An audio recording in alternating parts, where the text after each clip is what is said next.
বিসমিল্লাহির আমরা প্রথমে সেটিংয়ে ক্লিক করব। ক্লিক করার পর আমরা নিচে দিকে দেখবো সেট মোর। এখানে আসার পর দেখতে পারবেন এখানে অ্যাকাউন্ট নামে একটা অপশন, এখানে ক্লিক করবেন। তখন অ্যাকাউন্ট নিচের দিকে আবার ক্লিক করবেন, তারপরে ডিলেকশন ক্লিক করবেন, আপনার আইডিতে ক্লিক করবেন। ক্লিক করার পর দেখুন ডিলেট অ্যাকাউন্ট, এখানে কন্টিনিউ ক্লিক করবেন।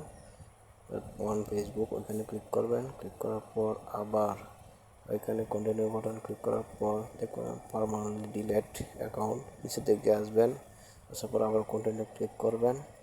ক্লিক করার পর এখানে আপনার আইডি পাসওয়ার্ড দিয়ে দিবেন। পাসওয়ার্ড দেওয়ার পর একটু অপেক্ষা করতে হবে। অপেক্ষা করার পর আইডিটা দেওয়া পাসওয়ার্ড দেওয়ার পর পরবর্তী ধাপে আমাদের নিয়ে যাবে। তখন ডিলেট অ্যাকাউন্ট, আপনার অ্যাকাউন্ট ডিলিট হয়ে যাচ্ছে। আমাদের অ্যাকাউন্ট মূলত এখনই ডিলিট হয়ে যাবে, একটু অপেক্ষা করেন। এইটা আমাদের অ্যাকাউন্ট ডিলিট হয়ে গেছে। মূলত এভাবে আমরা অ্যাকাউন্ট ডিলিট করতে পারবো। ধন্যবাদ।